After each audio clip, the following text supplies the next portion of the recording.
माता की वंदे मातरम। बीजेपी जिंदाबाद, नरेंद्र मोदी जिंदाबाद, जेपी नड्डा जिंदाबाद, डॉक्टर सुकांत मजुमदार जिंदाबाद। जय श्री राम। একটু জোরে বলুন, মন্দির হয়ে গেছে, পরশুদিন উদ্বোধন।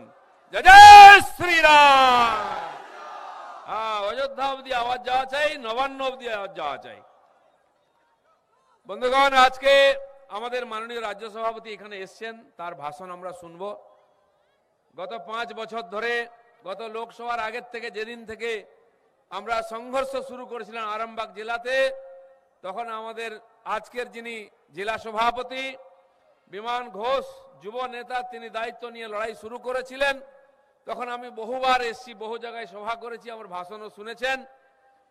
আজকে আমাদের রাজ্যের সভাপতি একজন যুবক মাননীয় ডক্টর সুকান্ত মজুমদার, তিনি এসেছেন।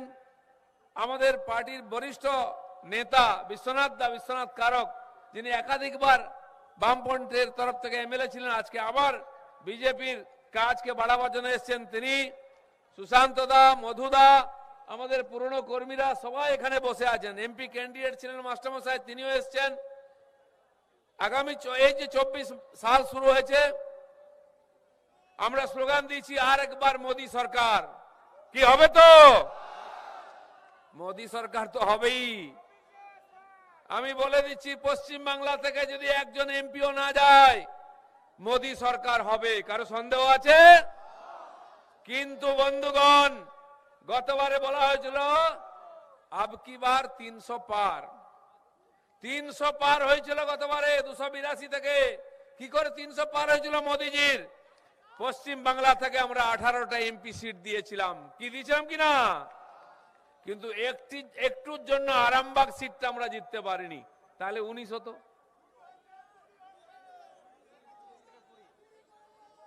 কুড়ি হয়ে গেছে। আচ্ছা, তো এবারে আমি বলতে চাইছি মোদী সরকার নিশ্চিত হবেই, বিধির বিধান। কিন্তু আমিও বলতে চাইছি, গতবার আমি সভাপতি ছিলাম, আপনারা লড়াই দিয়েছিলেন, তার চেয়ে একজন ইয়াং যুবক মাননীয় সুকান্ত দাকে সভাপতি করা হয়েছে। এখানে যতজন এসেছেন, কয়েক হাজার কর্মী, সবার মাথার চুল কালো, খালি আমার সাদা। এই যে যুবকরা নেমেছেন রাস্তায়, আজ কর্মীদের ডেকেছিলাম আমরা। এখনো নির্বাচন দূর আছে, সবাইকে কষ্ট দিতে চাই না, তাই বারবার ডাকছি না। যারা বাড়িতে বসে আছেন, আমাদের সাপোর্টার, আমাদের সমব্যথী, তাদেরকে ডাকবো আমরা তখনই যখন মাননীয় নরেন্দ্র মোদী, মাননীয় অমিত শাহ, মাননীয় নাড্ডাজি আমাদের জেলায় আসবেন, তখন তাদেরকে আমরা জড়ো করব। এখন কর্মীরা এসছি খালি আমরা। কিন্তু সেই জন্য গতবারে যেটা হয়নি, আরামবাগ থেকে আমরা এমপি পাঠাতে পারিনি। এবারে মোদীজি সরকারে পার্লামেন্টে আরামবাগের এমপি গিয়ে আরামবাগের সমস্যা তুলে ধরবে। কেন ব্রিজ হয়নি, কেন রাস্তা হয়নি, কেন এখানকার মানুষ বঞ্চিত হচ্ছে, কেন অত্যাচারিত হচ্ছে, সেই আওয়াজ পার্লামেন্টে উঠবে। আর আরামবাগ থেকে এমপি যাবে তো। তাই আমি বলে দিচ্ছি, মাননীয় অমিত শাহ গতবারে 22টা সিটের টার্গেট দিয়েছিলেন, আমরা 18টা জিতেছিলাম। উনারও আমাদের উপরে খুব বিশ্বাস, আস্থা আছে যে পশ্চিমবাংলার কর্মীরা পারে, তাই এবারে একটু টার্গেটটা বাড়িয়ে দিয়েছে। ঠিক কিনা? ছেলে একটু ভালো রেজাল্ট করলে যদি 40% পায়, বলে 50 পেতাম। 50 পেলে বাবা বলে 60 পেয়ে যাবি, লড়ে যা। তা আমরা তো গতবারে 50 পেয়েছিলাম প্রায়, এবারে 60%, 35টা টার্গেট দিয়েছেন অমিত শাহ। কি বেশি মনে হচ্ছে? আরামবাগ সিট যদি জেতে, 35টা সিট পশ্চিমবাংলা থেকে দেবো, আমি সভাপতি সামনে বলছি। হবে তো? 1 থেকে শুরু হবে, এ দিয়ে গুনতি শুরু হয়। এ আপনাদের কি আছে? আরামবাগ কি দিয়ে শুরু হয়? এ দিয়ে শুরু হবে 1 নম্বর। আমার তো মেদিনীপুর দেরিতে আছে, ও আমরা ওটাও জিতবো। কিন্তু আরামবাগ আমাদের মান সম্মানের ব্যাপার। গতবারে আমাদেরকে অন্ধকারে হারিয়ে দেওয়া হয়েছে কয়েকশো ভোটে। এবারে 1 লাখের বেশি লিড চাই। হবে কিনা? আরামবাগের লোক কথা দিলে কথা রাখে। 5টা এমএলএ দিয়েছে, এবং যেখানে জিততে পারেনি এমএলএ, সেখানে লিড চাই। তাই 1 লাখের বেশি, আমি কম করে বলছি 2 লাখ লিড চাই। হবে তো? এই আরামবাগের লোক যাকে জেতায় ভরপুর জেতায়। আমাদের এমএলএ তো জিতিয়েছে, সিপিএম টিএমসি এখানে 5 লাখ 7 লাখ ভোটে জিততো। সেই রেকর্ডকে ভাঙতে হবে, তবে গিয়ে সম্ভব। এটা বিজেপি পারে, আপনারা পারেন, করবেন তো বন্ধুগণ? তাই আগামী বারে অনেকে বলছেন দাদা 35 বলছেন যে একটু বেশি হচ্ছে না? আওয়ামী লীগ যদি 18 হতে পারে তাহলে 36ও হতে পারে। আপনারা জানেন দিল্লিতে আমাদের সরকার নাই, রাজ্যতে কেজরিওয়ালের সরকার আছে, আমাদের 4 জন এমএলএ। এমপি কোটা 7-এ 7, 7টা এমপি 4টে এমএলএ। এখানে তো 77 জিতেছিলাম এমএলএ, তো 36টা হবে না এমপি? রাজস্থানে আমরা রিসেন্ট সরকার বানিয়েছি, গেহলোত সরকার ছিল কংগ্রেসের, রাজ্য সরকার। আর 25টা এমপি সিট কার ছিল? বিজেপির। সব সিট আমাদের, কংগ্রেসকে বহনি করতে দিনি। যদি পশ্চিম বাংলায়, যদি রাজস্থান হতে পারে, আমি বলছি 25-35 নয়, আজ পশ্চিম বাংলায় টিএমসির যে অবস্থা, ওদের হাতে গুন্ডার পুলিশ ছাড়া কেউ নাই, মাফিয়া ছাড়া কোন কর্মী নাই, কোন কমিটি নাই, কোন নেতা নাই। ওদের নেতা হচ্ছে এসপি, ওদের নেতা হচ্ছে আইসি, ওসি, এরা হচ্ছে নেতা। থানাটা হচ্ছে ওদের ব্লক অফিস, এসপি অফিসটা হচ্ছে জেলার অফিস, পার্টি অফিস। আর ওসি হচ্ছে ওখানকার ব্লক প্রেসিডেন্ট, আর এসপি হচ্ছে ওদের জেলা প্রেসিডেন্ট। তাই বন্ধুগণ, আর যে 2-1টা নেতা এখনো ফুড়ুত করছে, এখানে 2-1টা নেতা নাকি চমকায়, পঞ্চায়েতে ভোট দিতে দেয়নি, গুনতে দেয়নি। আমি জানি না ইলেকশন অবধি তারা বাড়ির ভাত খেতে পারবে না জেলের ভাত খাবে।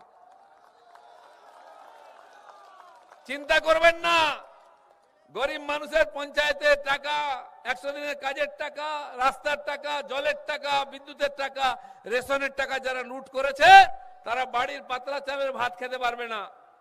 জেলে গিয়ে মোটা চালের ভাত, আধসেদ্ধ ডাল আর কম্বল পেতে কম্বল শুয়ে শুতে হবে। এই সিমেন্টের উপরে বালিশ জুটবে না, নরম দেখে ইট মাথায় দিয়ে ঘুমতে হবে। শুরু হয়ে গেছে রোজ ডাকাডাকি, কখন কাকে টুক করে ধরে নিয়ে চা খাওয়াবে কেউ জানে না। সেটা ঘাবড়াবেন না, আমরা লড়াই করেছি, রক্ত দিয়েছি, জেল খেটেছি, কেস খেয়েছি, মার খেয়েছি। 270 জন কর্মী বলিদান দিয়েছে এই পশ্চিমবাংলায় গণতন্ত্র ফিরিয়ে আনা আর স্বচ্ছ প্রশাসন, হিংসা মুক্ত রাজনীতি দেওয়ার জন্য। মানুষ আমাদের আশীর্বাদ করেছে, লোক খালি ভোটের অপেক্ষা করছে। তাই এখানে 35 নয়, আমরা চাই ডবল 18-36টা সিট চাই। মমতা ব্যানার্জির জন্য কেউ আওয়াজ করতে না পারে পার্লামেন্টে, সেই ব্যবস্থা করতে হবে। বাঙালির মুখে চুন কালি দেবে, তাই টিএমসির কোন এমপি কে জিততে দেওয়া যাবে না।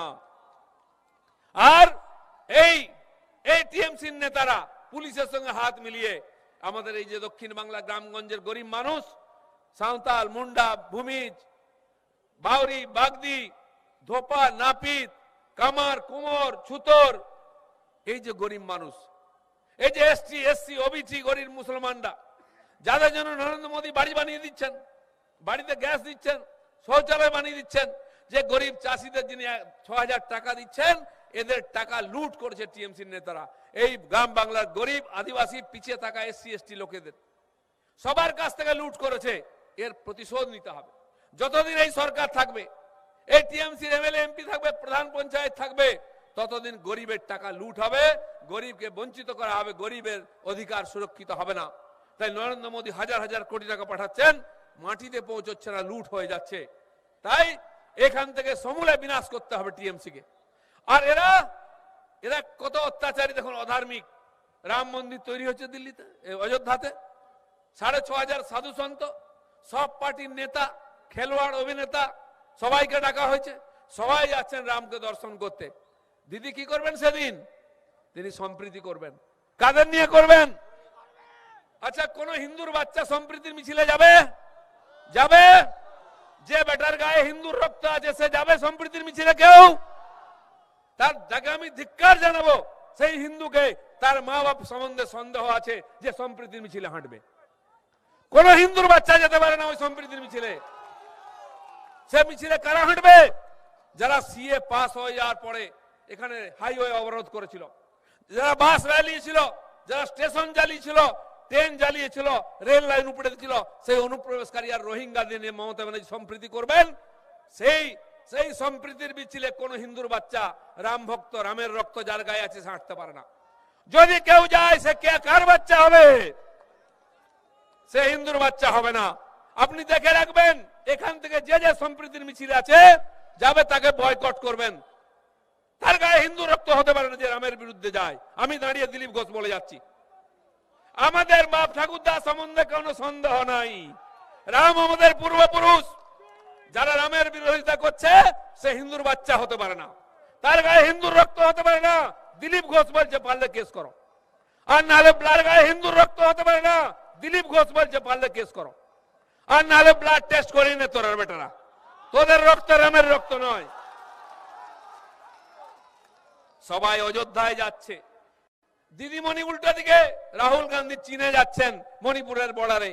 বুঝতে পেরেছেন, যখন বুদ্ধি ভ্রষ্ট হয়ে যায় মানুষ উল্টো দিকে হাঁটে, কোন কথা বুঝতে পারে না, ধর্মের কথা বুঝতে পারে না, ন্যায়ের কথা বুঝতে পারে না, উল্টো বলে।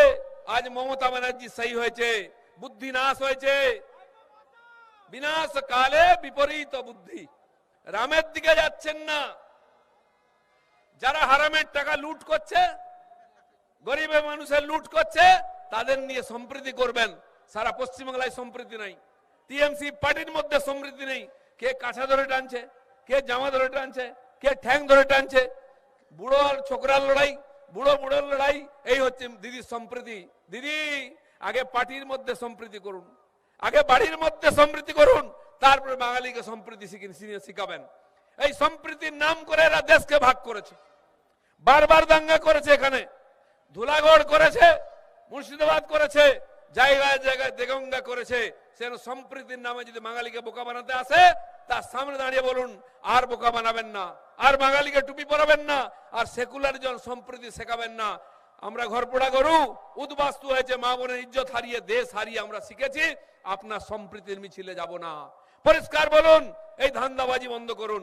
তাই বন্ধুগণ, রাম মন্দির হচ্ছে, রাম রাজ্য প্রতিষ্ঠা হচ্ছে, ভারতবর্ষের কেন বিশ্বের কোণে কোণে সমস্ত মহাদেশ থেকে উপঢৌকন আসছে রামচন্দ্রের জন্য। মানুষ এখান থেকে যাচ্ছে দেখতে আকুল হয়ে যাচ্ছে। কেন্দ্র সরকার আস্থা এক্সপ্রেস ট্রেন পাঠাচ্ছে, ডজন ডজন ট্রেন ছাড়ছে, আপনারা খবর পাবেন যাতে দর্শন করতে পারেন। আমিও সুন্দরবন থেকে 1 কুইন্টাল 1 কিলো মধু বানিয়ে ভগবান রামের অভিষেকের জন্য পাঠিয়েছি, প্রাণ প্রতিষ্ঠার জন্য পাঠিয়েছি, আমরা দিয়ে এসেছি।